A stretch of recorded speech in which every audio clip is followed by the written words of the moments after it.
Hello,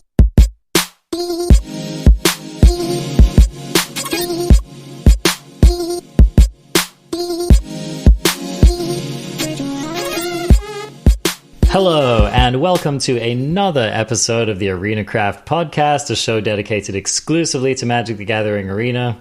My name is Arjuna, I'm one of your hosts. Joining me for the third time this week, it's the other host, Covert Go Blue, here again to continue us talking about M21 Spoilers. How are you doing today, CGB? You're lucky I like you. This was not in the contract. 3 times in a week, 3 times. You know, I think we're both lucky that we love this game and our audience so much that we just can't stay away. There's new cards. What more could you want than to talk about new Magic cards? I'm doing great. How are you? You know, that's what my partner said on our 1-year anniversary. Arjuna, you're lucky I like you. And I was like, I don't disagree with that. I do feel lucky. I feel like the luckiest cat in Babylon right now. And yeah, I'm stoked to talk about some more M21. We recorded like an hour and 20 minutes of M21 spoilers, and we're like, no, this is not enough Magic talk for the week. So we're back to run our mouths a little bit more about this sweet set, and I'm pretty excited about this set. So stoked to dive in, and we have a good one to start off with. I threatened CGB that I'd make him monologue for 10 minutes about this card, so why don't you get cracking on that, CGB? Take us into Sabirah Tulzidi Caravaneer. You sure know how to threaten me to get me to talk about a red creature for that length of time. Sabirah Tulzidi. This card is a 2 in a red, legendary creature, human, shaman, rare, haste. It's important. Yeah. Passes the Teferi test. You gotta... Creatures gotta have haste these days, man. Yeah. So this is a 1 colorless, open-ended ability, meaning you can activate it as many times as you have the mana for. Another target creature with power 2 or less can't be blocked this turn. And 1 in a red tap, so you can only do it as often as you have this untapped. Discard your hand. Quite the price. Until end of turn, whenever a creature you control with power 2 or less deals combat damage to a player, draw a card. Interesting. So it's a lot of text. Oh, it's also a 2/3 body. So on the baseline, 2 mana red, 2/3 haste. Meh. That's meh. The ability of making something unblockable, it has to be another creature, but that's kind of interesting. It's a persistent damage source. That kind of a effect isn't all over the place in standard, but it's also not so easily attached to a okay creature. That last ability is a tap ability, and it does cost 2 more mana. But this creature itself has haste. You can use this the turn you play this creature if you want to. So at the rate of like 5 mana, you can out of nowhere get this hand reload if you have a bunch of tiny creatures to throw at the opponent. This card, it's not going to take the place of Annex, I don't think, but I don't think it's necessarily worse than the Phoenix of Ash, and it's got a lot going on. I mean, if combat is a thing, if sneaking the last bits of damage underneath those large blockers is a thing, this card is definitely playable. It might be good. What do you think? Yeah, I think that this card feels to me like almost just an auto-include in these mono-red Cavalcade decks, which have been seeing a surprising resurgence. Like, Cavalcade seemed to lose out to like the bigger, kind of a little bit more mid-rangey Embercleave red deck builds in Standard for a while now. But we've seen a massive resurgence of Cavalcade recently, and I think that Sabirah is pretty good in a Cavalcade deck. Definitely to help you keep your creatures alive while they force that power through.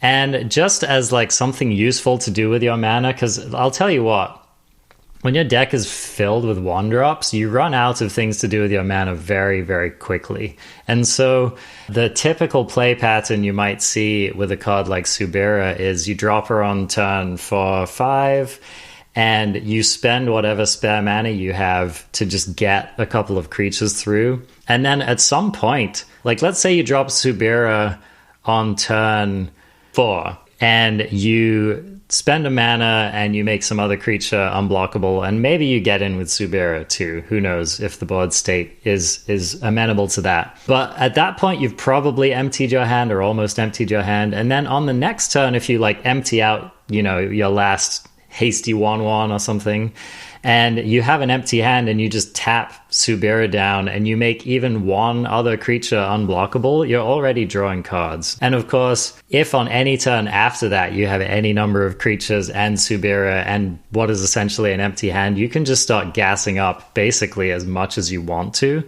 So I think that Sabirah just adds a lot of play to these kind of cavalcade decks, which otherwise might, like, your creatures get brickwalled by bigger creatures, you run out of gas, your opponent just manages to get enough, whatever it is, they manage to slow you down enough, and I think Sabirah helps you to kind of get the job done. I'm going to blow your mind. I'm going to suggest this with a card that is not red. Okay. Is this card nuts with Basariket? If you have any amount of attacking squad and Basari and you -2 and you double that squad and you draw a million cards. A card, I mean, isn't that just good? I don't think that's win more. I don't think that's crazy. Isn't that just good? It's certainly good. I don't know if they go in the same deck. All right, here's another one for you. You ever see those board states where the cycling deck has that 3/1 where they're cycling and they're making another 1/1 every single turn?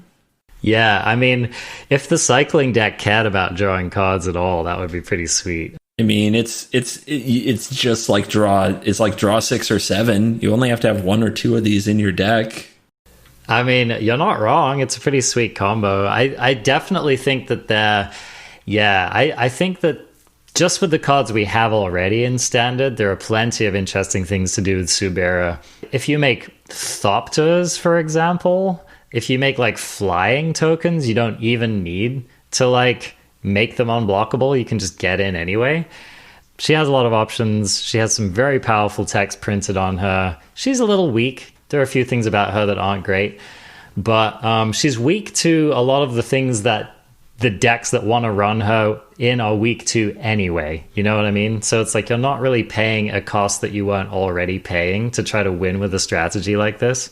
I think the best thing about her is that just about every other deck besides the most aggressive red decks, I think all of them always have something to do with their mana, and I think red runs out, and I think this card just gives it that dimension where it doesn't really run out of stuff to do with the mana. You have to answer everything because everything's unblockable now. I mean, I think that's really solid. This card reminds me, it's not the same at all, but it reminds me a little bit of Pia Nalaar from Kaladesh. Mm-hmm. Yeah. And she was the same kind of thing where like you'd put her down and she had extra text that made the creatures in your deck more relevant and more interesting after she came down. She adds a lot of play. It's like we've had these cards coming out lately that just give additional play to decks that were otherwise running out of gas. So like, you know, Adventure Creatures did it.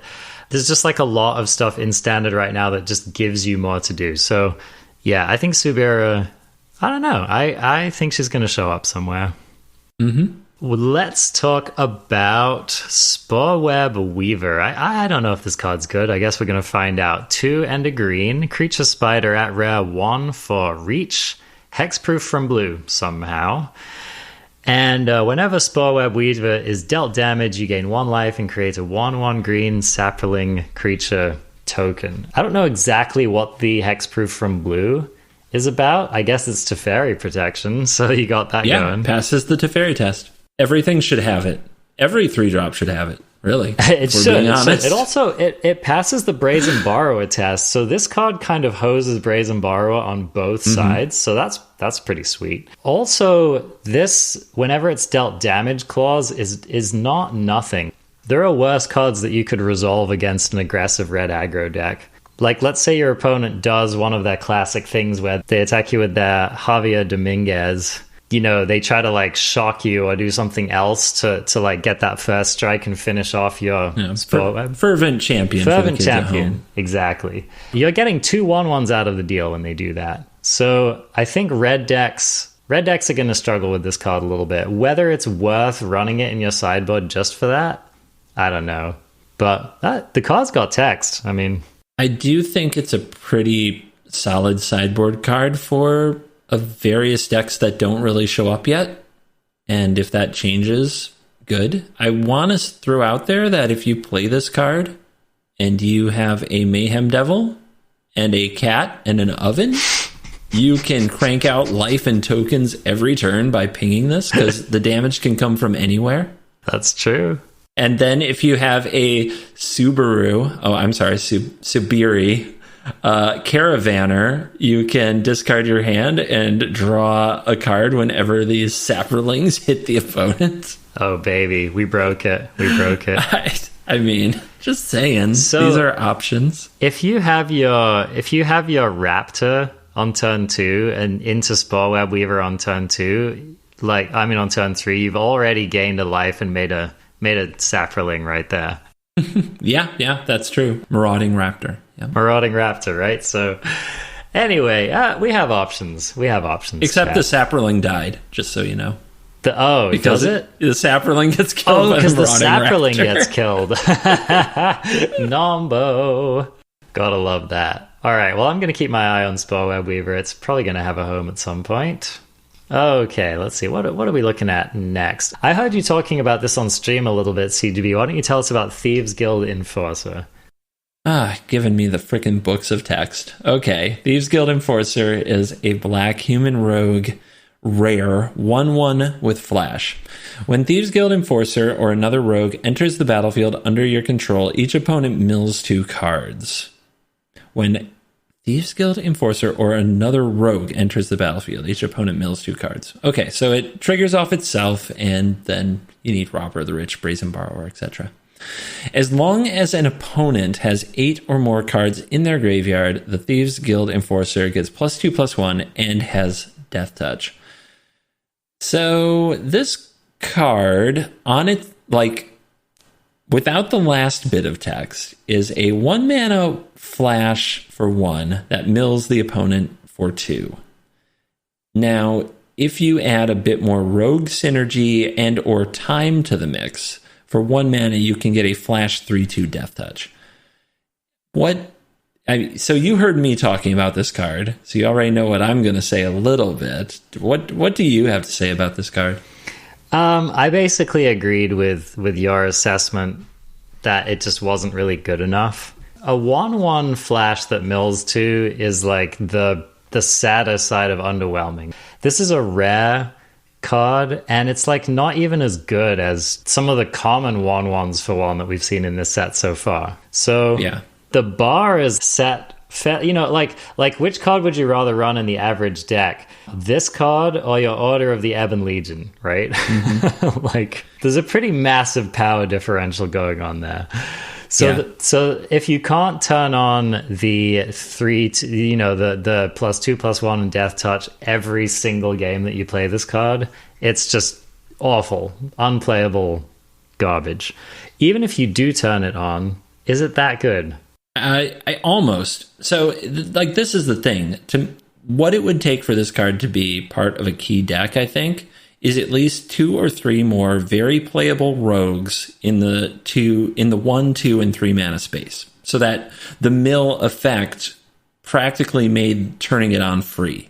Right now, we have Robber of the Rich and we have Rankle, and I don't think I'd consider playing any of the other things. So that's something to watch next for the last week of spoilers. Do we get other 1 mana and 2 mana rogues that are standard playable that we would want to play in an aggressive deck, right? Because then turning this into a 3/2 Death Touch might be free.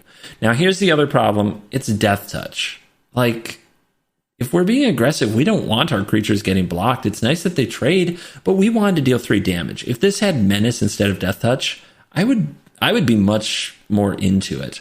But the fact that it only has Death Touch, it's sweet that it has Death Touch and Flash, but it only has that when you have 8 cards in the graveyard. So if it had Death Touch and Flash, it would be really good. But since it only has Death Touch sometimes, it means that right now, without better rogues around it, it's a 1/1 Flash. So we're watching for good stuff. Well, and here's the problem. It has conflicting incentives, right? So the flash part makes you want to save it until you can flash it in at a relevant time. Unfortunately, it's not going to be relevant if you save it because you won't have milled. So, yes, it's kind of like, haha, you flash this in at the end of your opponent's first turn, right? And then you play a couple more rogues. And then, eventually you built yourself a 3/2 death touch, right? But the flash didn't matter there. So then in order to really get value out of the flash, you're going to need the second one. And then, like you said, what deck that's running a bunch of rogues wants to do a lot of blocking, which is really what this card is best for. So I'm not feeling it. I just don't get it. I feel like if the templating had been just a little bit... I don't quite know what the devs had in mind. I don't know what playtesting had in mind when they spoiled this card. Yeah, I think clearly we need another Dimir Rogue that's good. Yeah. Because as soon as you can play this in Dimir Flash with Drown in the Lock, and that becomes a pretty neat pair of cards, we need another Dimir Rogue with Flash that's good, and then we can play it with Slither Wisp and draw a card when we cast it, and just there's other things there, but it doesn't exist yet. So watch the spoilers, watch the future spoilers. I kind of wish... if it said target player mills 2 cards instead of each opponent mills 2 cards, it would be a better card. Oh, it'd be awesome. Yeah. Filling the graveyard is how... I can't believe how many decks are good in Historic with no other cards but Stitcher Supplier. Exactly. It's amazing. Exactly. So we need that. Okay, the Gargoyle, Vantress Gargoyle, hasn't really seen any play in Standard, but I think one of the underrated aspects of that card is that it mills both players, and so when you're getting value from both sides of the equation, it makes cards like this a lot better. So, yeah, that's a point against this card for me. But, who knows? If we check off 5 boxes on the checklist and all of those things are taken care of, then maybe this card becomes playable in the right deck. I hope so. A card which I think is going to take less work to get into a playable deck is Conclave Mentor. So this is green-white, uncommon, 2/2, creature, centaur, cleric. If one or more +1/+1 counters will be put on a creature you control, that many +1/+1 counters are put on that creature instead. +1/+1 +1/+1. When Conclave Mentor dies, you gain life equal to its power, so that text doesn't matter. However, this card is a gently worse than a card which has seen play in multiple formats and was extremely powerful in its time, which was Winding Constrictor. Things get out of hand very quickly when you build around Conclave Mentor and you have a cogent plan with it. So, I don't know. Are you as excited about this card as I am, CGB? Well, when I first saw it, I thought it was the last gasp for greatness from green-white tokens, which... there's a curve with this Pelt Collector, this card, and a Stonecoil Serpent, a Raise the Alarm, and a Venerated Loxodon for an insane amount of power and toughness on turn 3. Loxodon's what this card wants for sure. But it doesn't have to be that. It doesn't have to be that crazy. It just has to be a 2-mana 2/2. This with Pelt Collector is nuts, right? It makes Pelt Collector a 3/3. A 3/3. That's a sweet curve, man. Yeah, and then the next thing with 4 power or more makes it a 5/5. So that's pretty nuts. But all that this with Basari Ket is a 4/4. Indestructible, attacking on turn 2. That's not a total joke. And this with Basari's Lieutenant is, still a pretty huge game because you can put the +1/+1 counter on this or the Lieutenant. If that Basari's Lieutenant is a 5/6, I mean, that's really above rate. Yeah. So it's an amplifier. Is that deck good, right? That's what we're all waiting to see. Does that even matter in current Standard? So I'll tell you what, I've been playing a deck which has been consistently hitting Mythic for people who are playing it. I've been on a tear with the deck lately. Mono green in Standard is a real deck, man. It is a real deck. And just about every creature in that deck has some kind of counter synergy going on. I would splash white in that deck just to play this card.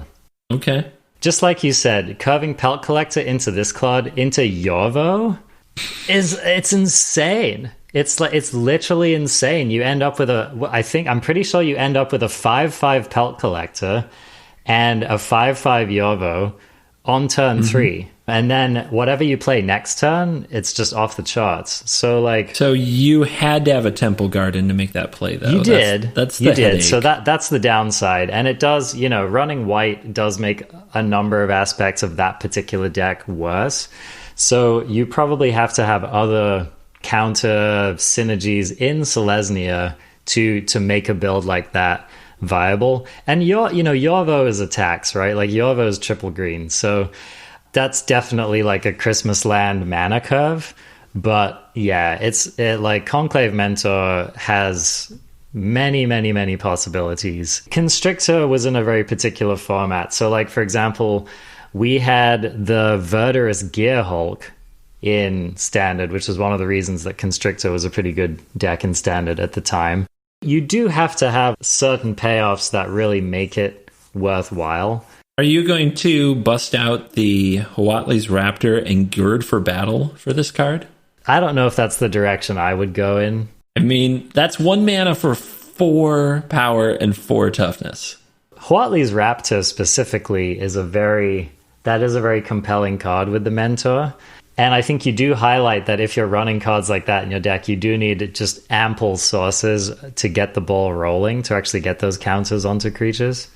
It's Gird for Battle.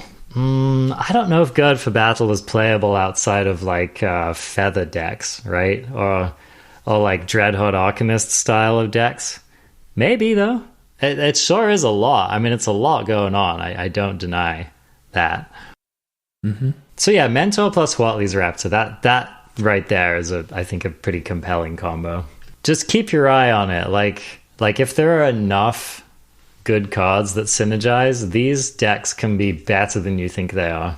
Yeah, and the Basri Ket and Basri's Lieutenant are no joke with this card. It does seem like there's ample support for this kind of stuff in the set. So yeah, like it doesn't take many more cards. Like once you have your Mentor and your Basri Ket and your Basri's Lieutenant, like you don't need that many other cards to just totally get out of hand. So I'm into it. So CGB, the next card that we have coming up here that I think illustrates just how busted things might get with Conclave Mentor is Wildwood Scourge. Do you want to read this for us? Sure. Wildwood Scourge is X Green Hydra at uncommon, a whopping 0/0. That, in Hydra fashion, enters the battlefield with X +1/+1 counters. Whenever one or more +1/+1 counters are put on another non-Hydra creature you control, put a +1/+1 counter on Wildwood Scourge. So this is just an example of the kind of thing that you could put in your Conclave Mentor deck. I don't know, man. I don't like paying like below rate for something with a body that is above rate if conditions on the battlefield are perfect. Okay, that's fair. Like maybe just worse than Stonecoil Serpent. I think so. I think it's worse than Stonecoil Serpent, but I mean, I get what you're saying. It just sounds like my viewers who always want me to build a Hydra's Growth deck, and I always have to remind them that the card is not good. Yeah. Yep. And I mean, I mostly agree. I don't know though. I think if your deck is going hard enough on the synergy, a card like Wildwood Scourge might be surprisingly good. Maybe not the X spell we were looking for in this particular case. So the next card I would talk about is Miscast. This is a blue for an instant uncommon, and it says counter target instant or sorcery spell unless its controller pays 3. So, what do you think of this card? My initial read on this card is like, why would we play this in a format where Mystical Dispute is legal? I don't know that this card's doing enough for us. I guess maybe like a blue deck might play this out of the board against very targeted spells. But I think, I mean, I'm like just going to say it over and over again, but this card's heinous against Teferi. And one of the main reasons Mystical Dispute sees so much play in our current format is that it's one of the only counter spells, and it's one of the only blue interactive spells that can actually beat Teferi by just countering it on the way in. So, I don't know. I feel like Miscast, outside of some very, very specific use cases, I don't think it's going to see play. Like what's a better card, Miscast or Spell Pierce? Oh, you're asking me? Spell Pierce. Yeah, by a wide margin, right? Because being able to counter your opponent's like Liliana when they tap out for it, or being able to counter your opponent's Elspeth Conquers Death when they tap out for it is big game. So I don't know. What are you thinking about Miscast? I just find it strange that we push enchantment types with an entire set in Theros, and it seems like Planeswalkers were pushed by War of the Spark, and it seems like the rate on creatures gets more and more insane as we tack more spells and keywords onto them. And then they create this card, which specifically hates on instants and sorceries. And it's like, did I miss something? When was the instant and sorcery set? You know? Yeah, when was the instant and sorcery themed set that this needed to keep in check? It seems like you're already pushing those cards out of formats wherever you can, and then this card is here just to make sure that the last bastion of sorcery hope in Casualties of War never gets to do anything cool. Well, and the thing is, like, even if you do have an instant sorcery set, like let's say M21 is supposed to be that set. If we're like, for example, a card that we spoke about the other episode, the Stormwing entity that gets better when you cast an instant or sorcery spell, it probably doesn't particularly care if its opponent played Miscast against it, right? Because it already got its value. So let's say like Casualties of War was just dominating the format, then you could embarrass that card by putting Miscast in your sideboard. Maybe, I don't know, if your opponent has freaking Nissa on the board, maybe they don't even care about Miscast, right? Right. So yeah, it just seems very, very narrow. I don't think this card sees play outside of a very, very specific set of circumstances in a very specific meta. Yeah, not very high on it. Yeah. But this is the kind of card that, like, post-rotation could tick up a lot. No, we're off it. No. Nope. Just a quick little thing. We might get into this because you probably disagree with me, and that's okay if you disagree with me, but generally, when somebody says post-rotation, this could be a thing, for the most part, that means the card is actually bad, and we should probably focus on the cards that are good post-rotation and maximizing those, not circle back to cards that were bad and might be a little better. So, like, when people are telling me, well, once Teferi rotates, this card will be good, it might be playable. That's a big difference from being good. Because when Teferi rotates, probably what I'm going to try to figure out is if Temur Adventures is just busted or if Cat Oven is still nuts. Because those things are already good, Those things might become great. I want to focus on that kind of stuff. So the more people look at new cards and say, well, after rotation, I'm like, all you're saying is it's bad. And you probably should focus on other cards. I neither strongly agree nor strongly disagree with you on this point. I think that we're living in strange times. You know what I mean? Yeah, some cards have too much influence, right? I get that. Under ordinary circumstances, I totally agree with you. Like, in your typical rotation, I totally agree with you. I think we're living in rarefied air at the moment, and so I think some of those claims are a little bit more relevant than they otherwise would have been. Well, I think if something can't hang with the cards in Throne of Eldraine now, it won't later. That's what I'm saying. Yeah, I think you're right. Like, Throne of Eldraine is kind of our litmus test for post-rotation, right? Because so it's like War of the Spark and Eldraine are our current litmus test for the current standard, right? And so once one of those gets out of the equation, then you do have to evaluate based on Eldraine.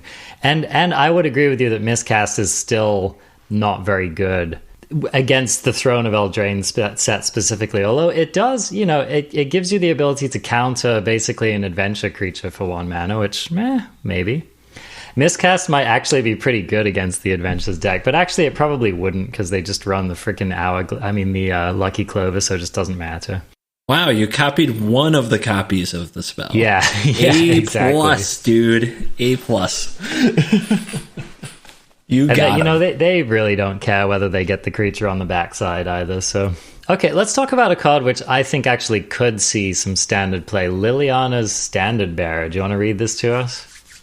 This is 2 and a black for a zombie knight. That is rare. It's a 3/1 creature. It has flash. And when Liliana's Standard Bearer enters the battlefield, you draw X cards, where X is the number of creatures that died under your control this turn. Ooh. I'm kind of feeling this card. What do you think? Where would you play it? How would it work? I think you have so many options with this card. Like, this card just gives you so many things you could do. Like, you could play it in any Cat Oven deck easily. Any deck that runs Woe Strider, you could consider playing this card. 3/1 flash, end of your opponent's turn, scry with Woe Strider, draw a card off of this. I think that's already basically good enough. You wouldn't play it if that was the only thing you could do with it. Speaking of Priest of the Forgotten Gods shenanigans, how about, sacking 2 creatures, drawing a card, putting that mana into casting Liliana's Standard Bearer, drawing 2 more cards. Wow, that's not bad. And then, never mind, let's say, you play a couple threats in the early game, and then on your opponent's Wrath turn, you have your mana floating, and they're like, great, if I cast my Wrath, my opponent's going to get like minimum 2 cards out of the equation, and they're going to be pressuring me with a 3/1 attacker the next turn as well. So these are just a few of the situations in which I think Liliana's Standard Bearer it can make life really hard for your opponent. It can make their combat decisions difficult. I just think there's enough going on here. Or even imagine in a John Food deck, you have your Dream Wombo combo and you have your Mayhem Devil out and you've got your triggers going off and you gun down a couple of your opponent's creatures and you're feeling good about how you spent your mana that turn. And end of turn, they're like, Liliana's Standard Bearer, draw 2 cards. It's okay, you manage the board, but you just gave your opponent a bunch of cards and spent all of your mana and all of your sacrifices. Yeah, I think Liliana's Standard Bearer it gives you so many options, you can do so many things with it, and it makes your opponent's life very hard to play around. What are you thinking about it? I think in a lot of circumstances, this is significantly better than Midnight Reaper. Good call. And I think a big reason for that is the flash ability in general, and it's so easy to cast, just 1 black and 2 colorless. It's not a very high price. It's mana that you can easily hold available. But the thing with the Reaper is you had to commit it to the board, and then you put your opponent in the squeeze, or if they do sweep the board, you get to draw cards. But they don't have to sweep the board right now unless you played really strong creatures. If there's a Dreadhorde Butcher hitting the opponent, they probably have to figure out how to sweep the board. But most of the time, they have time to deal with the Reaper first. They'll bounce the Reaper, and then you have to replay it with who. And in that time that it takes for you to replay the Reaper and try to get this set up, they can play Elspeth Conquers Death, exile it, and then they sweep your board. They just buy some time, or they bounce it and then they counter it, something like that. And with this card, the ability to have flash puts it in such a better position, because you can play it, but you don't have to. And you can sacrifice your own creatures to Woe Strider or Cat Oven, and then you can play it, but you don't have to. You can always just have this threat of refilling your hand, or you can just run it out there for the damage. Narset's pretty cruel to this card until you remember that you can just flash this in and attack the Narset. So instead of Narset completely hosing you, you can flash this in, kill the Narset, and then maybe your next Standard Bearer is better. And Midnight Reaper was not a May. You had to pay that life and draw that card. The life sucked. Yes, the life in an aggressive meta, especially in Best of One, was significant. Like, I'm sure you've had these times when your opponent had two of them on the field and you were like, you're so dead. You know? For what it's worth, this card, you can cast it, and then if you do something like put the trigger on the stack and throw it in the oven, you do get the card. So yeah, full control mode club checking in. But so there's just a lot going on. There's a lot of good things. God, this card with Mothra and the Woe Strider. Oh, now you're dreaming. Oh, now you're thinking big.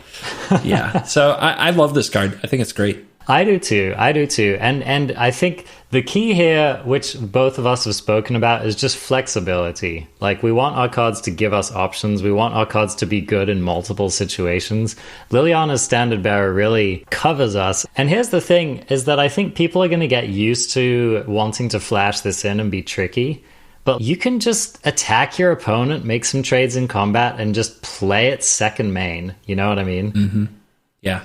Your opponent's playing black, you're playing red. You make some attacks, you make some trades. Felt good, right? And then your opponent just lays down the Standard Bearer, and you're like, great. They drew two cards, and what did I get out of it? Yeah, card's great. Gonna keep an eye on it. Almost certainly gonna show up in lists. Yep.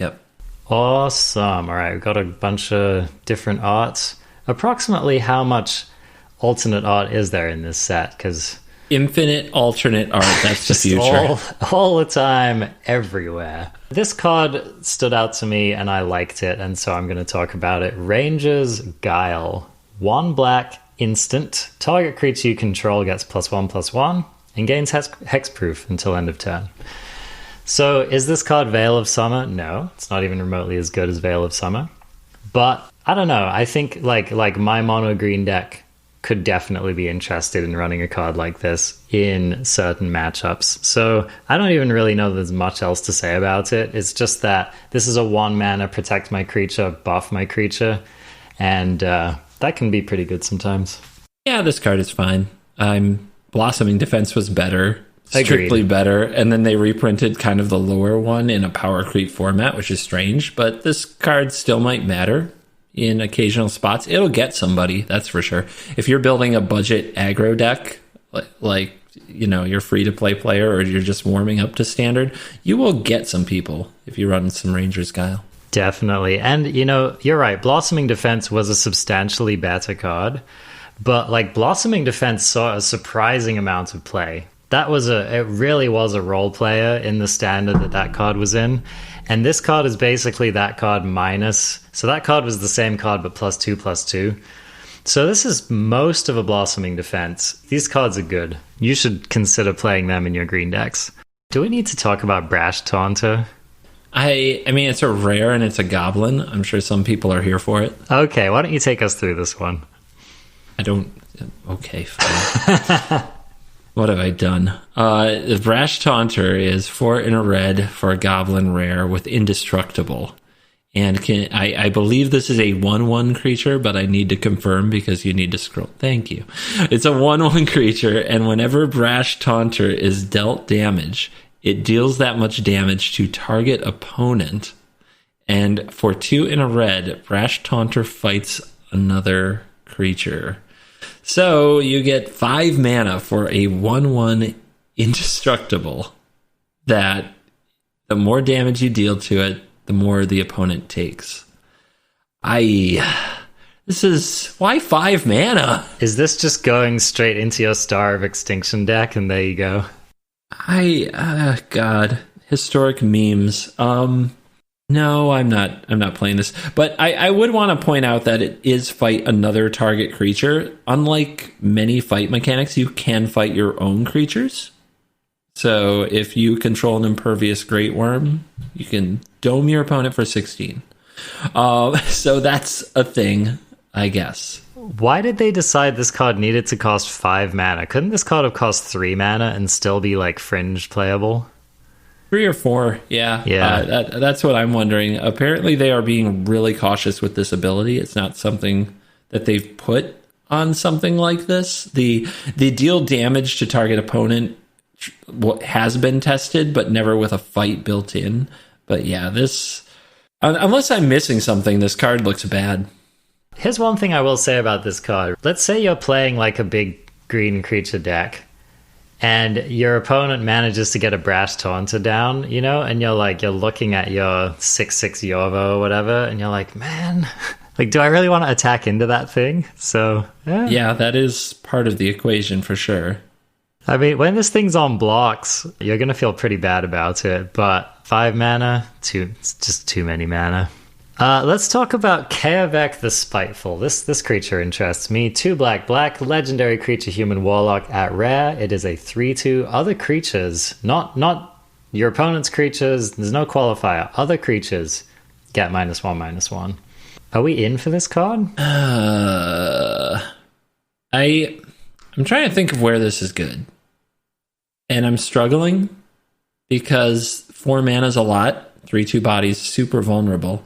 So I'm thinking that when this hits the battlefield, it has to like either wipe out a lot of the opponent's creatures or it has to invalidate a key part of their strategy.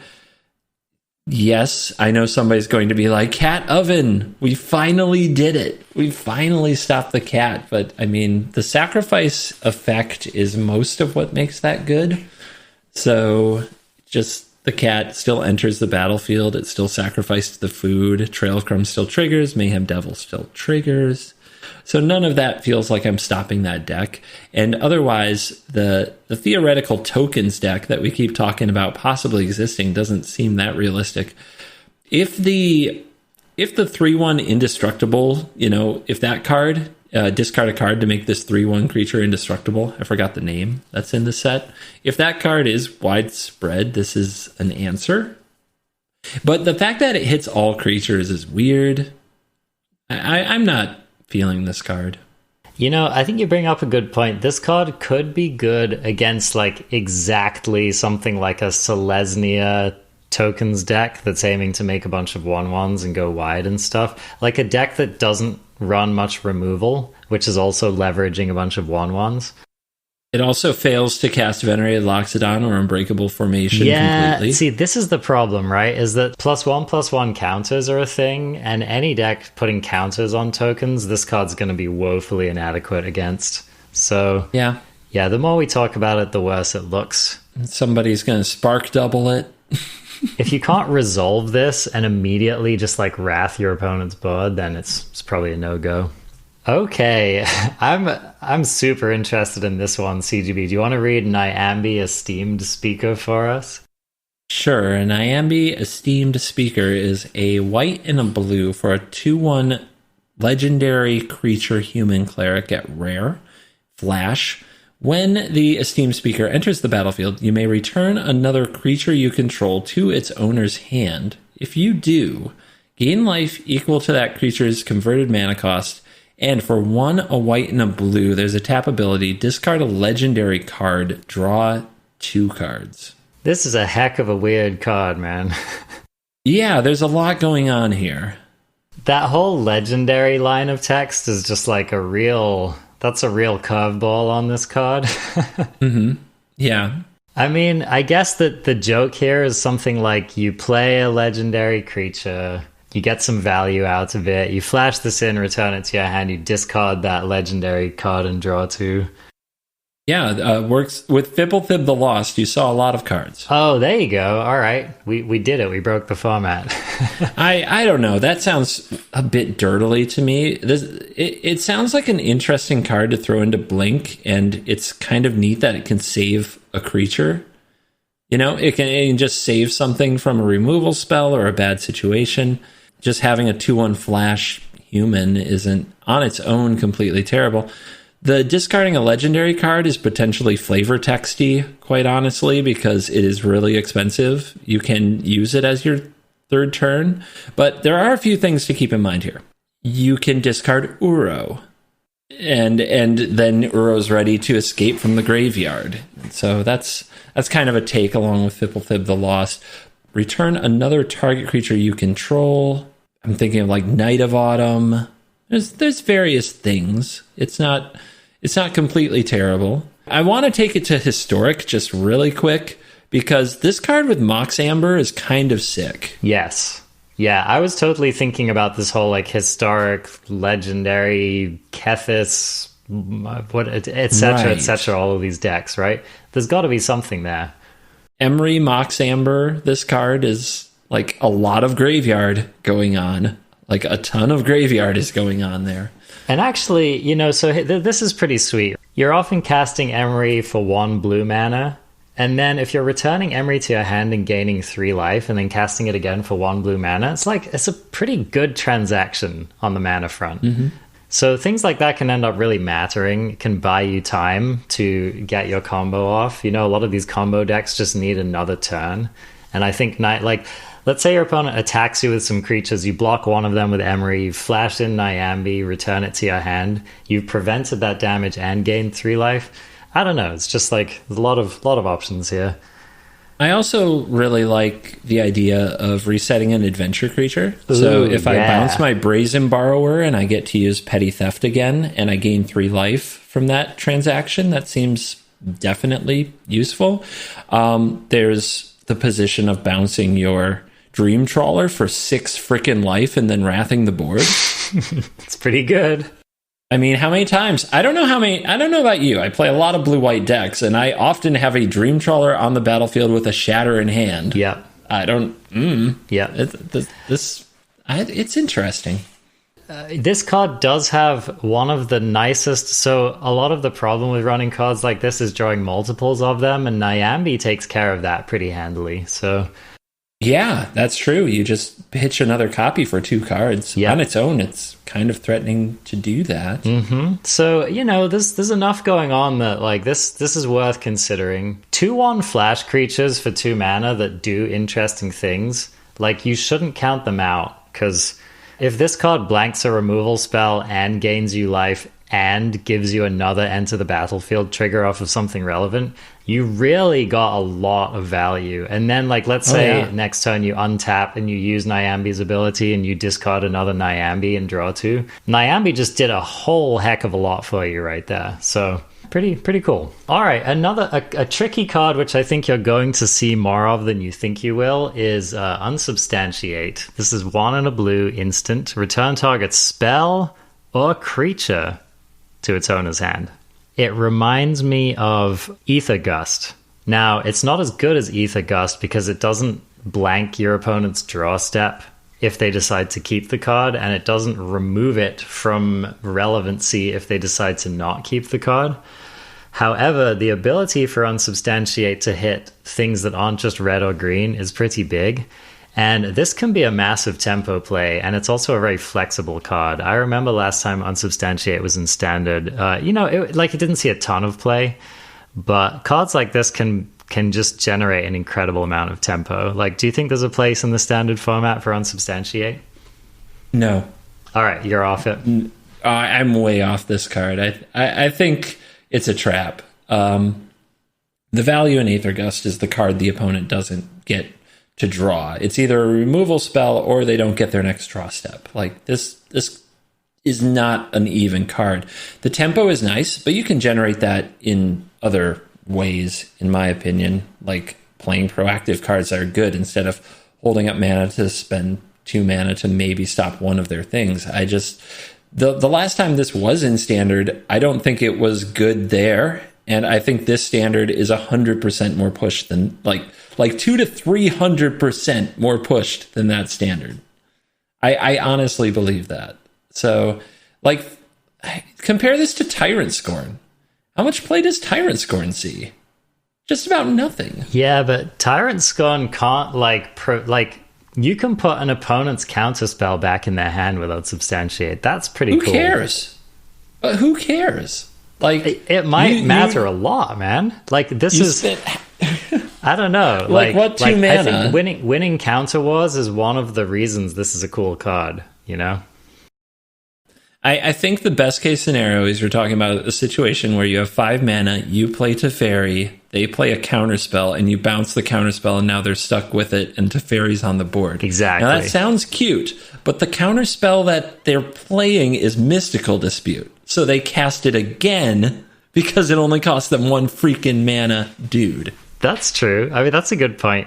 But like Mystical Dispute can't bounce your opponent's creature, so like a resolved creature, you know what I mean? So like I don't know. But how often do you want to play a bounce spell on its own? Like you could play Brazen Borrower instead of this card and get that effect.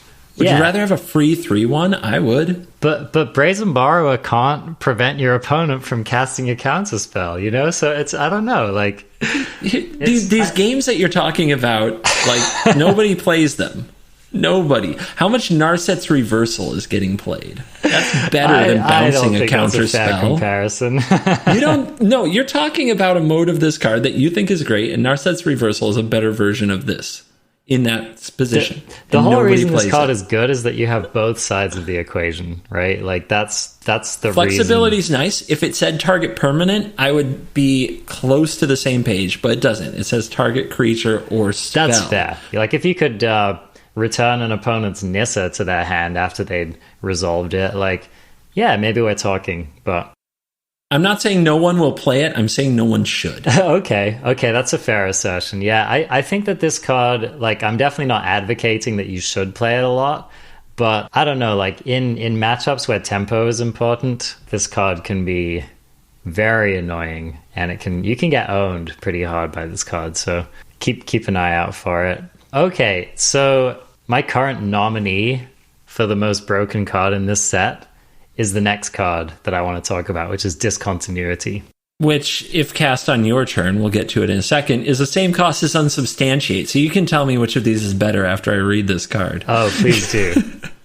Discontinuity is 3 blue, 6 mana total for an instant at Mythic Rare. As long as it's your turn, this spell costs 2 blue less to cast, which reduces it to the same cost as Unsubstantiate, 1 and a blue, as long as it's your turn.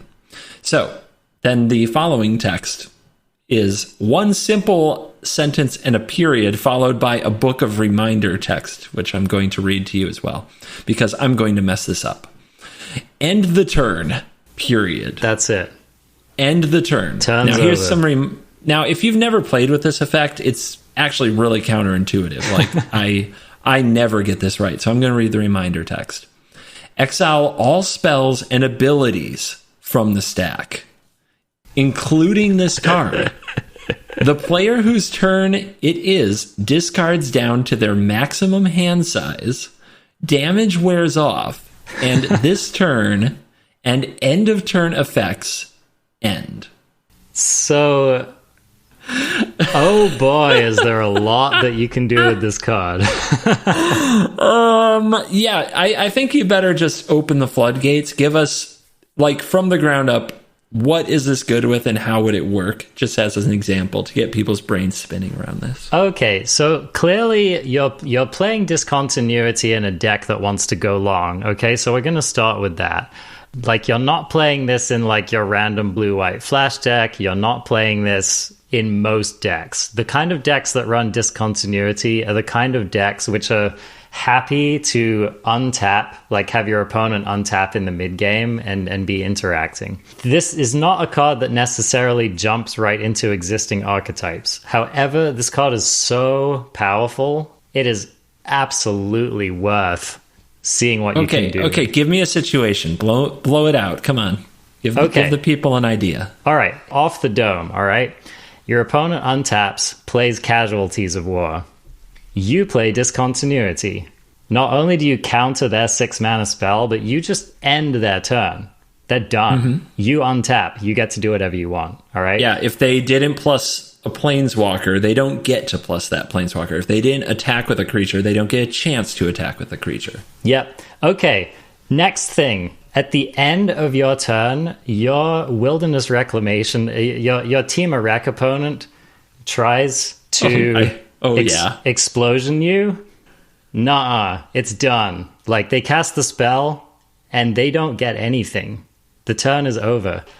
Oh my god! Can I throw you another one on that? I'm going to throw you another one. The opponent floats all their mana with their Wilderness Reclamation trigger on the stack. And the trigger goes on the stack? and you end the trigger, and all the mana is gone. Savage, dude. They're tapped out. Savage. They're tapped out, and they have nothing, assuming they did not counter this. That's so busted. Here's another example. Your opponent taps a zillion mana and puts Hydroid Krasis on the stack. Nope. That's right. They don't get the Krasis, they don't get the cards, and they also don't get the rest of their turn. Correct. The opponent ultimates their Liliana. Snap. Targeting Yes. you to sacrifice all your permanents, but you discontinuity, and the ultimate trigger never resolves. Oh, I love it. All right. But I mean, there's also the Timmy side, right? Chance for glory. Yes. I was going to talk about that next. So there are some specific ways to abuse the on your turn effect, because remember you cast this for 1 and a blue on your turn, so you can play any number of cards that have the text "you lose the game" on them. Yep. Countered for 2 mana on your upkeep. Countered for 2 mana whenever that trigger goes on the stack. Nope, not going to happen. Well, I mean, yeah, on the upkeep with like a card like Demonic Pact, but that's not ideal because you never get your draw step. But yeah, that is a thing you can do with Chance for Glory. I learned this today. If you end the turn, Chance for Glory gives all your creatures indestructible. It doesn't say until end of turn.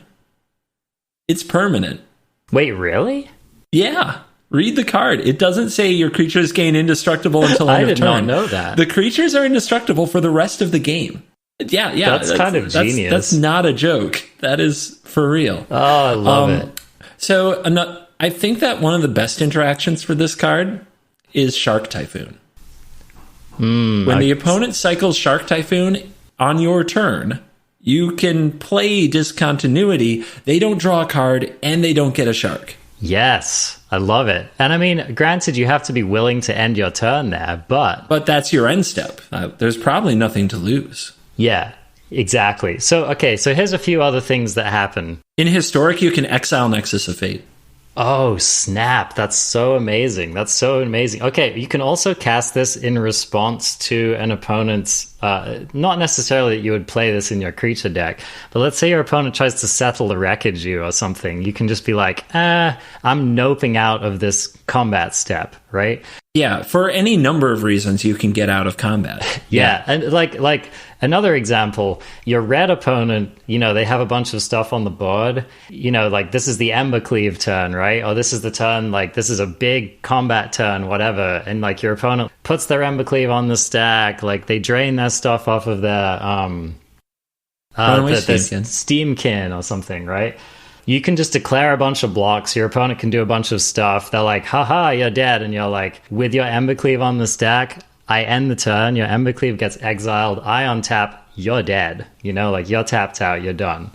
Yeah, we are talking about 6 mana for those things, but this isn't completely undoable. And I think in any situation where the opponent's trying to interact with your turn, if the opponent's playing an interactive deck of any kind, the ability to do it for 2 mana on your turn is kind of disgusting. And I think it will affect the way that the game is played, quite frankly. Like, suddenly flashcards become much less appealing if you can't also counter Discontinuity. And for example, I don't think anybody will ever hold up their activation of Priest of the Forgotten Gods and then do it on your turn. Oh, because snap. if they do, it's like, sacrifice these 2 creatures, target you with 3 Mayhem Devil triggers, target you with Priest of the Forgotten Gods. Discontinuity. I end my turn. None of that happens. No card for you, no mana, and your creatures are in the bin. It's pretty crazy. It's so good. So I'm a little bit worried about this card. I mean, it's expensive. I assume that they play tested it. However, how many times have we said that in the past, right? Come on. And yeah, the on your turn thing, when I saw that cost reduction on your turn and I saw how much of the cost reduction it was, that was an eyebrow raiser for me. If this card is not banned in some format within a month of it being in circulation, I will be very much surprised. I think it won't be, but I might be wrong. I think that I think it has the right kind of broken where all you have to do is play awkwardly. Play spells that you would normally play on your opponent's turn on your turn instead. You know, like I think that there's agency here, and it just forces players to adjust if this is a popular card. But we'll see. I might be wrong. Yeah. One final thing to note is that if you have 6 mana, you can put a stop on your opponent's upkeep. You can cast this spell. You time walk them, and like they don't draw a card. You know, that's true. Like, yeah, it's just yeah. And another final thing is that let's say that you're playing against an opponent who is doing some kind of like, I cast a spell, draw 20 cards, do a bunch of other things before my turn ends. You can actually cast them out. Let's say they cast a big spell, they draw a bunch of cards, they have a bunch of mana floating. When they do anything else that triggers the stack, they resolve their first spell. You can just nope them out of their turn, and they not only do they lose whatever they had on the stack and whatever mana, whatever they had, they have to discard to hand size as well. So anyway, you're just going to hear people talking about a zillion, billion, bajillion different things that you can do with this card that totally wreck your opponent's life. Like we already did. I feel like we invested like 20 minutes into that. Yeah. But I just think this is a card for the ages, man. Like, people are going to be talking about this card. This is like a Nexus of Fate power level of cards. So, I don't know, man. I don't know. All right. Do you want to read for us Terror of the Peaks and explain why this card isn't going to see play in Standard? 3 red, 5/4 flying, dragon. Spells your opponents cast that target Terror of the Peaks cost an additional 3 life to cast. When another creature enters the battlefield under your control, Terror of the Peaks deals damage equal to that creature's power to any target. All right, so the reason that this won't be very good is, number one, it doesn't say spells or abilities, just spells. If it did say or abilities and changed the wording so that it didn't say cost, maybe. I don't know if you can do that with abilities. I think an ability costing an additional 3 life is reasonable, but basically fails the Teferi test, fails the Elspeth Conquers Death test, probably most relevantly here. And the other reason this won't see play is because they banned Fires of Invention, because that would have been freaking sweet. That would have been nuts, for sure. Yeah, this is just like that green one that we were talking about, which has a bunch of text, and it doesn't have the text that matters, right? That's right. Because, yeah, I mean, you untap with this thing, and obviously it's nuts. Cool art, cool card. I love the name. Yeah. I love the art. It's a nice dragon. It's a really cool card. Now, obviously, if they'd like kept this text box and given this card haste, it would be insane. So, of course, they didn't do that, but they're pushing it, man. This is what Wizards is trying to find out. How much text can they put on cards that don't pass the standard test? The standard test is that your creature either needs to like have haste, or it needs to just do something very meaningful the turn that it comes into play if it costs 5 mana. So they're pushing it. They're like, how big, how nasty, how powerful, how sweet can we make our cards to where people will just risk tapping out for this thing and saying go? Right. I'd also say it would be nice if it was a 5/5. 4 damage dies to Storm's Wrath. Yeah, I know. 4 Couldn't have damage given that dies to us. Grasp of Darkness. Yeah. Yeah, 4 toughness, like this dying to like Lava Coil, it's going to feel pretty bad. Yeah, too bad, Terror of the Peaks. We wanted to know you better. Let's touch on Speaker of the Heavens briefly. You can. That is a life gain card, and I think those suck. You're not in for it. All right, so the only reason this interested me, I'll read the card. 1 white for a 1/1 creature human cleric at rare. Vigilance lifelink. Tap. Create a 4/4 white angel creature token with flying. Activate this ability only if you have at least 7 life more than your starting life total, and only anytime you could cast a sorcery. So I'm not necessarily arguing that this card is good. The only thing I want to note is that 7 life is not actually very much life to have higher than your starting life total. I've played against these life gain decks that pretty easily get up to 35 and activate a Johnny. So even like, and I've won those games. That's my point. well, totally, right? Like, I've beat the pants off of those decks, okay? But it's not that much life, and you get free angels. And so, okay, maybe this creature's easy to kill. Maybe it's a meme. Maybe it's dumb. Maybe it's whatever. But I just like 7 life is it's not hard to get there. So that's kind of why I'm interested in this card. If I shock you after you've tapped the creature, do you still get the angel? That's a great question. I'm guessing that it's one of those check on effect, check on resolution, something like that. I think because of where the period is, it's not going to check on resolution, it checks on activation. Interesting. Which, why didn't you shock the 1/1 moron? Anyway. No, it's a good point, though. It's a good point. It's probably going to come up. Yeah. Yeah.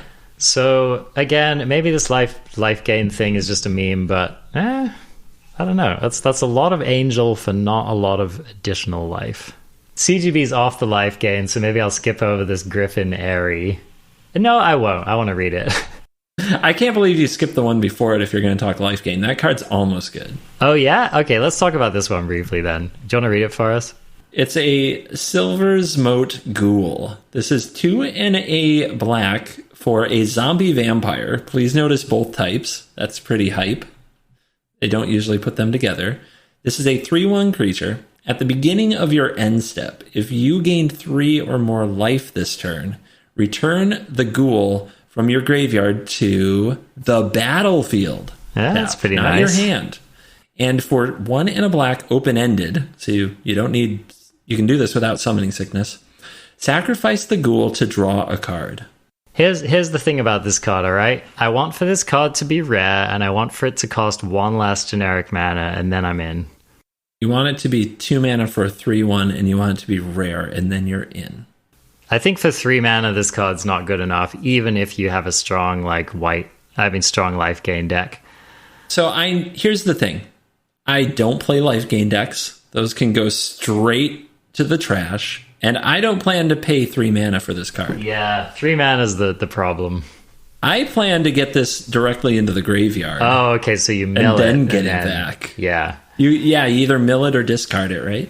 Yeah, I mean, because in any of these like cat food decks, gaining 3 life is trivial. Oh yeah, just eat a food token.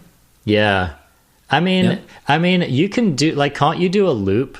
Sack this to the oven, make a food, sack the food, get it back. Yeah, if you want to. It does return at the beginning of the end step, so you can't do it multiple times in a turn. But and this it's can your just end be step, so that's the thing. Yeah, this can just be a constant presence. And the ability to sacrifice it to draw a card, there's worse things than turning your food tokens into cards. Not to mention, if you have multiples of these in the graveyard, getting back 2 or 3 3/1s. I was saying, I've been watching Pro Tour Shadows over Innistrad. There's this card called Prized Amalgam that whenever something leaves the graveyard, it triggers and comes back, and it was a 3/3 that came back tapped. Card. Oh my gosh, it's out of nowhere, it just generates these battlefields. This card has some of that going, and gaining 3 life, let me just throw it out there, Uro, there you go. did it. Nonsense. Also is great with a full graveyard, right? Tameo, 3 mana Ashiok, Mire Triton, lots of ways to get the stuff in the yard. So now when I play Uro, I get a free 3/1. Or 2 or 3 of those. That's not bad. Not bad. Yeah, not bad. And I think it's better than the next card. Well, so let's read this next card. Griffin Airy, 1 and a white enchantment. Uncommon. At the beginning of your end step, if you gain 3 or more life this turn, create a 2/2 white Griffin creature token with flying. The card this reminds me of is Drakehaven. Yes. Which, I don't think Drakehaven ever quite got there, did it? It showed up in 1 or 2 decks that were maybe tier 2 in standard. It never really got there, but this card's, because of Uro specifically, this card's way better than Drakehaven because you don't have to pay a mana for the Drake. Yeah, I don't know. And you can trigger it once per turn, not just on your turn. Okay, again, maybe this hypothetical life gain deck isn't a thing. It is beginning of your end step. Oh, of your end step. Okay. So, so you're right. It has to be on your turn. It does have to be on your turn. So that makes it worse. I don't know. I want to believe in this card. I think the effect is pretty sweet. Yeah, I think that this card, I give it crap, and I do hate life gain decks, but this is the kind of value I want, kind of a reoccurring free effect every turn. That is a lot better to me than counters on an Ajani's Pridemate, which everybody else seems to get absolutely giddy about. I'm not into one big cat. I want a bunch of free drakes to block that cat while I progress another game plan. So here's the question, CGB. All right, 1 and a white mana, make a 2/2 flying creature. If that was the card, would it be good enough? 1 and a white mana, make a 2/2 flying creature. Nope. Not good enough for standard. All right, 1 and a white mana, make 2 2/2 flying creature tokens. Good enough for standard? Absolutely. Okay, so all we need to do is trigger this thing twice over the course of an entire game, and it was good enough. Which Uro kind of does by itself. Which Uro does by itself, right? I mean, if you resolve this card on turn 2, your opponent doesn't take care of it, and you just play like a normal Uro game in which you like cast 1 or more Oros from your hand and recur 1 or more Oros from the graveyard, you've made like 4 to 8 Griffin tokens over the course of that game. Yep. So, I mean, that's pretty good. You don't have to have that much more incidental life gain in your deck, which cards and standard seem to have. And this is a cheap card, so I'm kind of feeling it. Yeah, it could be interesting. It doesn't necessarily pass the Teferi test in that it's a very annoying card. If they bounce it, you have to replay it and then try to get value. But yeah, it's cheap, also, it passes the Elspeth Conquers Death. It does. Doesn't pass the Gem Razor test, which is becoming fairly relevant in standard these days. You mono green mages, you think the world revolves around that little mono green world. Hey, I'll tell you what. All I can tell you is that I was watching coverage of the Players Tour this weekend, and I saw Gem Razor after frickin' Gem Razor on the battlefield. That card is a house.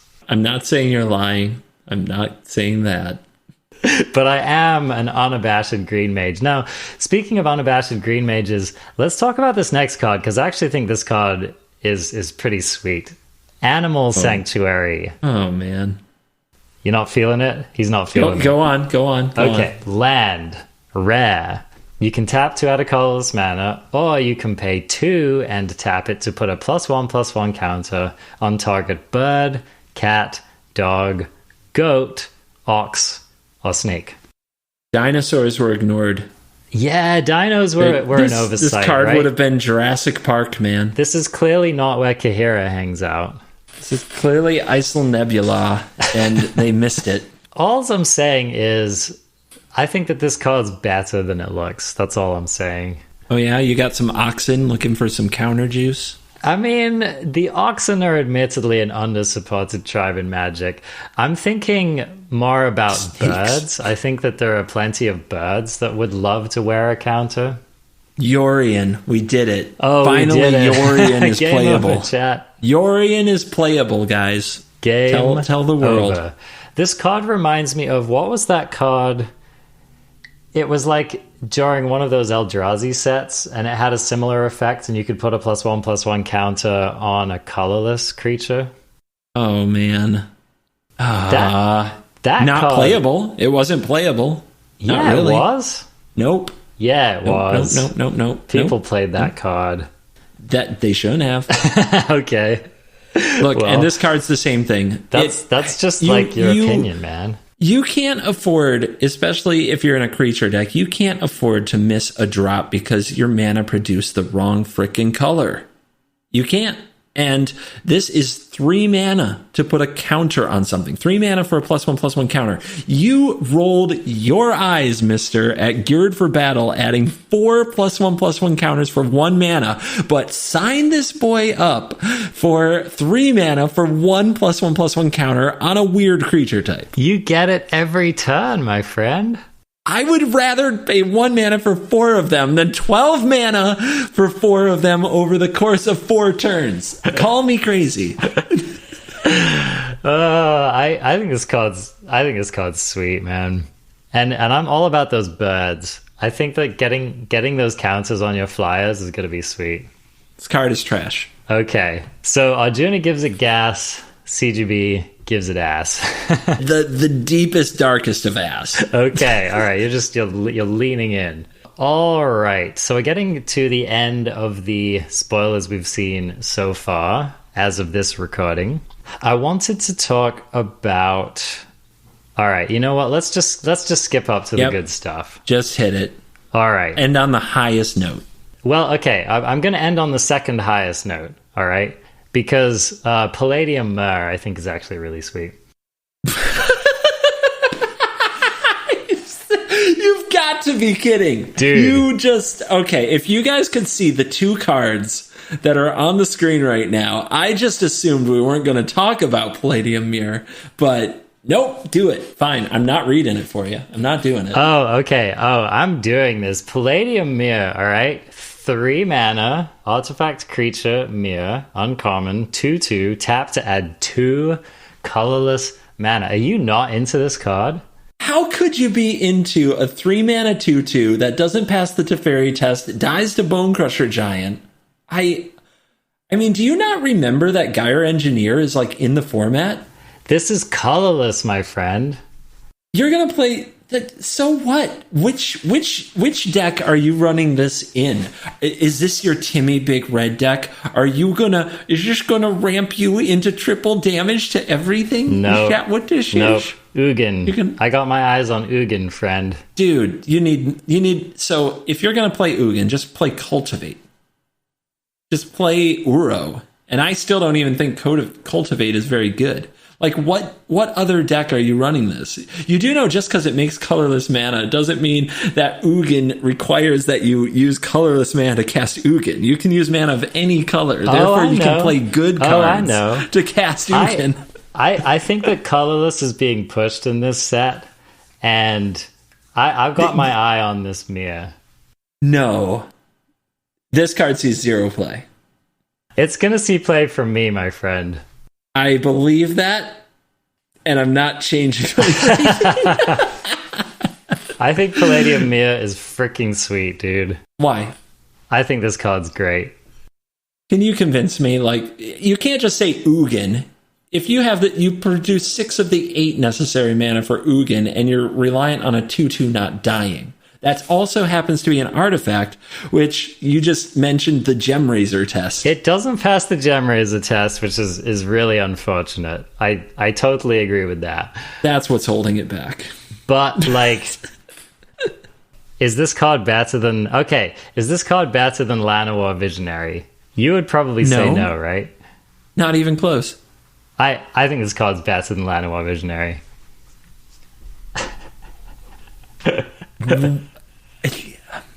You're just gobsmacked. You're just like disbelief. I don't know, man. I don't know what to say. I think that you need to have another protein bar or something. I think the blood stopped flowing to your brain a few minutes ago. I'm trolling a little bit here. I have reached I've reached the kind of ridiculous portion of the show. I'm not like strongly advocating that any particular person play Palladium Mirror. It is 3 hours later for me, I'll have you know, and I'm keeping it together. I half just wanted to see you go off on this card, but I have a sweet spot in my heart for Palladium Mirror.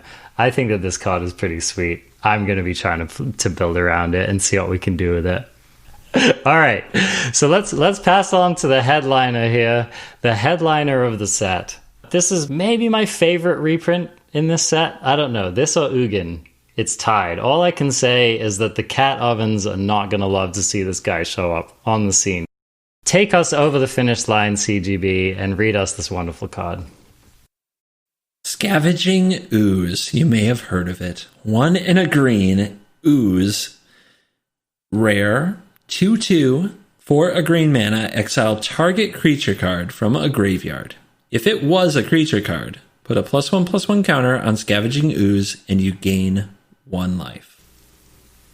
Sounds simple enough. It's beautiful. It's a grizzly bear. What is there to be excited about? It's so beautiful. It's so beautiful. So, the card is kind of it's kind of amazing in that you just have this open-ended use for your mana now that can attack and interact with either graveyard.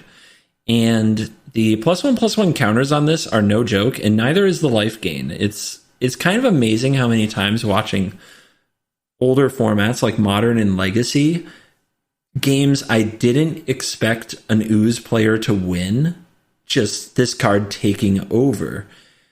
And a few instances that I can think of right away in Standard, people are going to say Cat Oven. That makes a lot of sense. The biggest problem with Cat Oven is lining it up so that you have enough green mana to compete with the amount of food they have. So just to walk you through the interaction, when the opponent tries to get their cat back from the graveyard, they have to sacrifice a food. That goes on the stack. The cat is still in the graveyard. You can respond by targeting it with the Ooze. If they have another food, they can do it again, and you have to be able to respond with another green mana targeting the cat again for each food they have.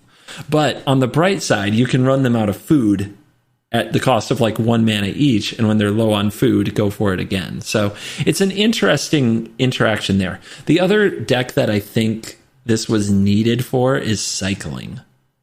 Just, their Zenith players aren't going to have the same punch. And just Lurrus, right? We talked a little bit about the Indestructible Doggo and Lurrus being kind of this broken tag team, but Scavenging Ooze can completely mess with that. So what do you think is going to happen with Scavenging Ooze? What's this card's future? Where does it sit? I think this card's going to get fat and rosy and juicy, and its diet's going to be like 40% Oro. I mean, Oro decks are going to hate this card, dude. They are going to hate this card. How many times have we said Oro today? So many, right? I know. And Croxa, for that matter. Let's not forget that Croxa sees play. Granted, not at the moment, but Croxa has been in some pretty strong decks throughout the format. Croxa also hates this card. It's also going to eat plenty of cats, and then it's just going to eat a lot of other random stuff. Like Elspeth Conquers Death is really not stoked about Scavenging Ooze. It can't target the Scavenging Ooze, and the Ooze can just eat whatever it was you were going to try to get back from Elspeth Conquers Death.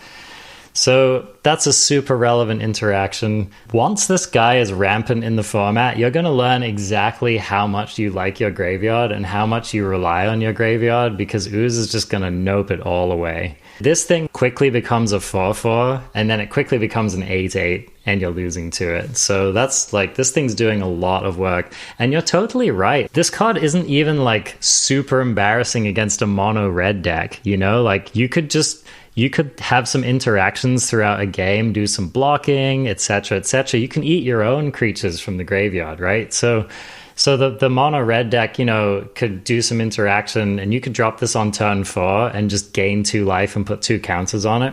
It's pretty good. Like, it's pretty good. That's really good. Yeah, and it's easy to underestimate that it kind of, unless they find a way to remove it, which usually it's a pretty big body for them to handle, they might try to go wide around it. But anytime something dies, this thing gains more life. It's just there on the battlefield, giving you options for your mana. And it's hard to explain until you play those close games with this card, where it's just inching you out incremental advantage that you wouldn't have had. And then you kind of grow to understand how it works and why it's stronger than it looks. That said, these games are really fast. I'm a little bit nervous about it being, not quite as good as people are making it out to be, but that doesn't mean it's not good. To be clear, like I think that this will be overhyped and overplayed at first.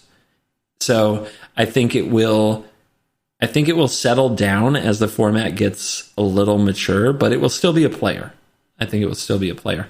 And I also want to stress that it actually, the mechanics are so perfect. It seems like, I honestly ask myself why I didn't see this coming. It has life gain interaction, which there's a lot of that in this set and in Standard. And it has +1/+1 counter interaction, which there's that in the green cards in the Standard as well. So it's got synergies that have not been explored with this card, will be available to be explored in Standard, which is very exciting. So, and then just a few other things to note about this. This conveniently dodges a number of the most played removal spells in Standard at the moment. So it very easily dodges the giant. All you need to do is have 1 mana up and any creature to eat out of any graveyard, and you can dodge Bone Crusher. And same thing with Heartless Axe. You can't kill this thing with a Heartless Axe as long as they can't kill it with a Heartless Axe as long as you have any mana up to put into it. And if the worst thing that happens to you is that your Scavenging Ooze gets bounced with Teferi, it's not even a particularly massive tempo swing for you because you only invested 2 mana in it. So the Ooze is a house. Like it is legit one of the best cards in this entire set. And it's one of the only cards that we've seen on this page which has been played in just about every format of Magic ever. So yeah, the fact that this guy can keep up in Legacy should tell you something. It's a very, very good card.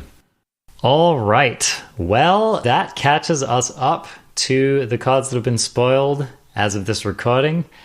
Thank you so much for sticking with us. We are going to be coming back to you later with another update on all of the spoilers that we've missed in the intervening time. And this has been really fun, CGB. Thanks so much for taking the time to go through all of this with me. I've had a blast. I hope that you, the listener, has enjoyed just hearing us expounding and sharing our various valid and invalid opinions on these cards. We will see which is which. We will see. My Palladium tribal deck is coming for you. Stop. Thanks so much for joining us for another week. You can find Arena Craft Podcast on all of the places you might want to find it. Arena Craft Pod on Twitter, Arena Craft Podcast on the Twitch. You can join the Discord by finding the link in the show notes. You can find Covert Go Blue in all of the places you might want to find him. He is most active on YouTube. He releases a video every single day. You should definitely check them out. Always a blast. He also streams on Twitch Monday through Thursday, 4 p.m. Eastern Time. Definitely go and catch him there. All right, CGB, I'm going to go and take my second nap of the day. Thank you for listening to this podcast. As always, we will see you in the next podcast. Goodbye.